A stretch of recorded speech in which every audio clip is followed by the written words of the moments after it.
get into.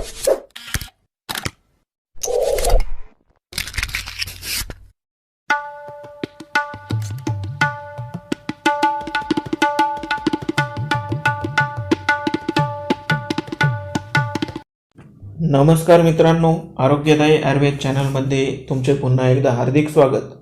सर्दी पडशामुळे होणारा व सर्दी बरी झाली तरीही बरा न होणारा खोकला याच्या फक्त 3 दिवसाच्या वापराने हमखास होईल बरा.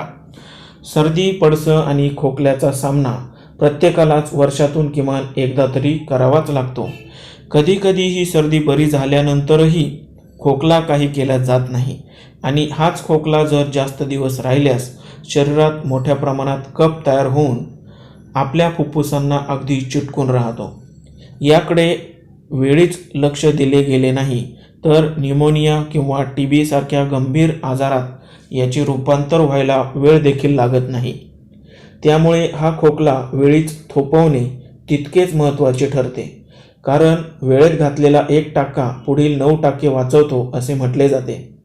बाजारात मिळणारे कफ सिरप दिसायला आकर्षक तर दिसतातच, शिवाय आपला खिसा देखील चांगल्याच प्रमाणात हलका करून जातात. आणि शोकांतिका हीच असते की एवढे महागडे कफ सिरप पिऊन देखील खोकला काही जात नाही. आणि म्हणूनच आजच्या महागाईच्या युगात मी आज तुम्हाला स्वस्तातला परंतु गुणकारी घरगुती उपाय सांगणार आहे. पण जर तुम्ही आमचा चॅनल अजूनही सबस्क्राईब केला नसेल तर लगेच व्हिडिओ खाली लाल रंगाचे सबस्क्राईब बटन दाबून चॅनल लगेच सबस्क्राईब करा व चॅनलचे सभासद व्हा.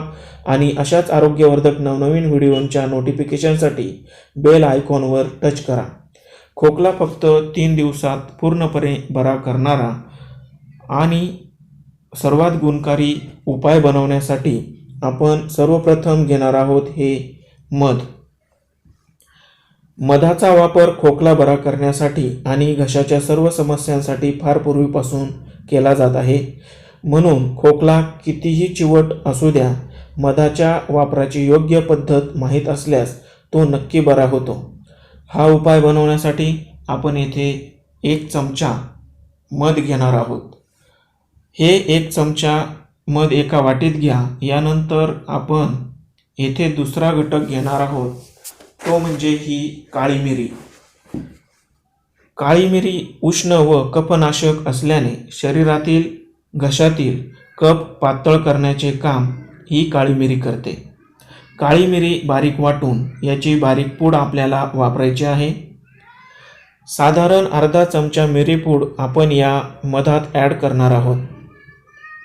यानंतर तिसरा घटक आपण वापरणार आहोत, तो म्हणजे हा आल्याचा रस. आले ठेचून किंवा बारीक किसून आल्याचा रस काढायचा आहे. आता हा रस साधारण अर्धा चमचा या प्रमाणात या मिश्रणात ॲड करायचा आहे. यानंतर सर्व घटक चांगल्या प्रकारे मिसळून एकजीव करायचे आहे. हे साधारण अर्धा मिनिट चांगले मिक्स करायचे आहे. तोपर्यंत व्हिडिओ तुम्हाला जर आवडत असेल तर तुम्ही लाईक करू शकता. आता हे सर्व चांगल्या प्रकारे मिक्स झाले आहे. चला तर आता आपण पाहणार आहोत याचा वापर कसा आणि कधी करायचा. याचा उपयोग रात्री जेवणानंतर झोपण्यापूर्वी करायचा आहे. हे संपूर्ण मिश्रण झोपण्यापूर्वी प्यायचे आहे. यानंतर मात्र किमान अर्धा तास तुम्ही काहीच खायचे किंवा प्यायचे नाही. हा उपाय केल्याच्या पहिल्याच दिवसापासून तुमचा कफ असलेला खोकला कमी झाल्याचा अनुभव तुम्हाला येईल. हा उपाय केल्यानंतर तुमचा अनुभव माझ्यासोबत अवश्य शेअर करा.